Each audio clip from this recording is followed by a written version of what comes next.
I installed a 10 kilowatt hour Powerwall in my B-Class RV, game-changing power upgrade. This has never been attempted before, and here it is, installed and working. The space behind my driver's seat is normally just wasted space. I turned it into a 10 kilowatt hour lithium Powerwall that works together with solar, shore power, a generator, and alternator charging, all inside a B-Class RV. Every major connection in this system is properly fused because at this power level, safety matters. Now, this isn't a typical RV battery install. This is a managed power system, and I'm going to show you exactly how it works. In a B-Class RV, space is pretty much limited, and power is always the bottleneck. This area behind the driver's seat is awkward, hard to use, and usually wasted. So instead of fighting for cabinet space, I turned unused space into the most power-dense part of the RV. Behind the driver's seat, I installed a 51.2 volt, 200 amp hour lithium Powerwall battery from SunGoldPower. This was accomplished by removing the refrigerator, reinforcing the wall behind the driver's seat, and bolting the Powerwall directly to the wall. That battery holds 10,240 watt hours of energy. That's more energy than most entire B-Class RV electrical systems. My entire RV is powered by an EcoFlow Delta Pro 3 mounted under the rear couch. Internally, it holds another 4,096 watt hours, and it acts as the distribution hub for the RV. Every outlet, appliance, and load runs through the EcoFlow. I ran two XT60i cables directly from the Powerwall battery to the EcoFlow solar inputs, allowing up to 1,800 watts of DC power transfer into the EcoFlow. The EcoFlow doesn't care where the power comes from, it simply sees clean DC input. In a future build, I'll be sending the battery power to one of the EcoFlow expansion ports, enabling bi-directional energy transfer between the systems. So make sure you're subscribed to see that upgrade. Come on up to the rooftop with me.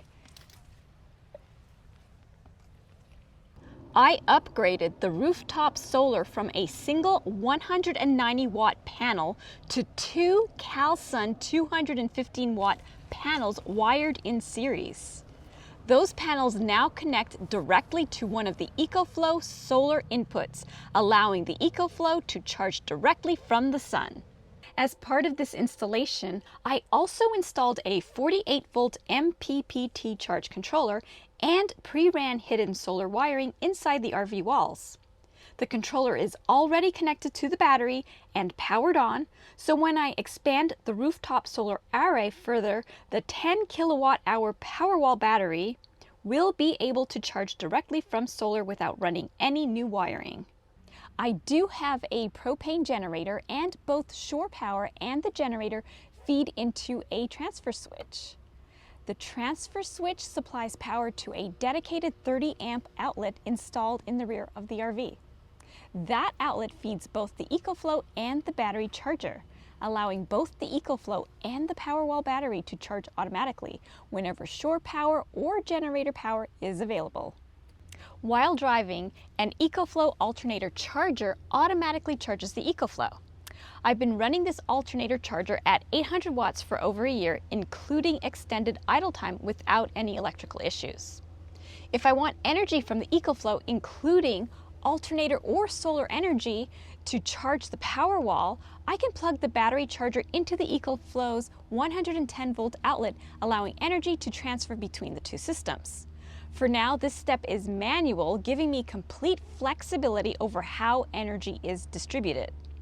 Once the bi-directional power transfer upgrade is completed, this process will become automatic. This system isn't just about capacity, it's about architecture. High voltage equals lower current, fewer cables, fewer failure points, multiple charging pathways, centralized energy storage. The Powerwall acts as a large energy reservoir. The EcoFlow distributes power throughout the RV, and multiple charging sources keep everything topped off. Most of the time, I don't need the generator at all. The system runs silently, and the available runtime is massive. Now this is what a true high-capacity B-class RV power system looks like. So quick safety note, this is advanced electrical work. High voltage DC and 30 amp AC systems require proper fusing, grounding, and load management. So know what you're doing before attempting anything like this, or contact a professional. This space used to be wasted, now it's the backbone of the RV. That's how you build a power system that actually makes sense. In the next phase of this build, I'll be expanding the rooftop solar array and activating the pre-wired MPPT system so the POWERWALL battery can be charged directly from the roof. I'll also be enabling bi-directional energy transfer through the EcoFlow expansion port. So if you want to see how this system continues to evolve, then subscribe because this project is just getting started. Thanks so much for watching and stay charged!